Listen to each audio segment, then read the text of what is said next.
the cost in setting up a solar power system is related to the fact that these panels are so heavy and difficult to bring up to the roof and affix to the roof, and sometimes you have to reinforce your roof and all this sort of stuff. So we're trying to make solar panels out of new materials that could potentially be cheaper, flexible, and even more efficient. And so when the technology becomes flexible, you can, in principle, make your solar cells in a warehouse-type situation, a factory, and then take an entire gigantic roll and just roll it out on someone's roof in a real simple and easy way. So this, we think, will dramatically improve the availability and the cost of electricity from solar energy. We use a number of different types of semiconducting materials that most people wouldn't think were semiconductors. So the red coloring in your shirt, for example, is it comes from a semiconducting die, and that die can be used in order to produce electrons when light is shining on it. And we also use white paint, which you wouldn't think is a semiconductor, quantum dots, which are little tiny particles of semiconductors, and a certain type of plastic can be used. And we make solar cells out of all these different materials, and some of our solar cells have each one of those materials in them.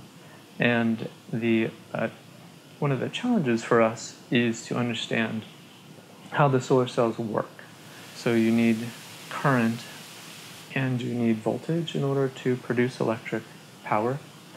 And the current part is relatively easy. We've made a lot of progress in understanding how current is generated, but voltage still remains a mystery. And in one of our projects in the lab, we have successfully fabricated a cell that produces more voltage than you would expect. And so we're trying to figure out why.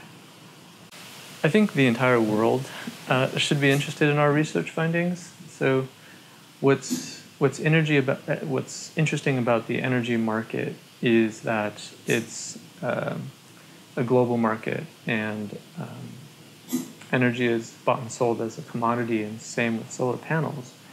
So, for instance, if you are able to bring the cost down of your solar panels and you're selling it on the global market, you can reduce the cost of solar energy everywhere for everyone.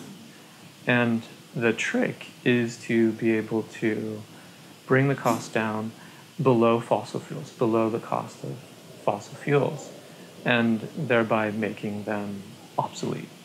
And so I think this is our opportunity to introduce flexible solar into the market and really reduce the cost of solar way below that of fossil fuels.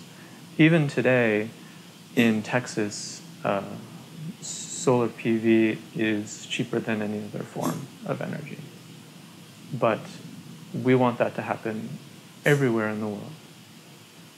In physics, we pretty much teach every course in the curriculum, but I've developed a class on renewable energy for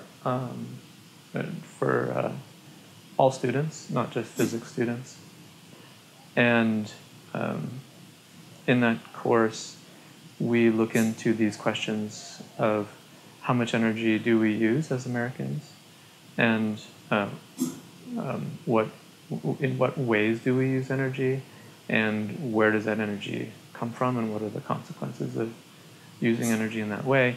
And then we also look into what types of renewable energy sources are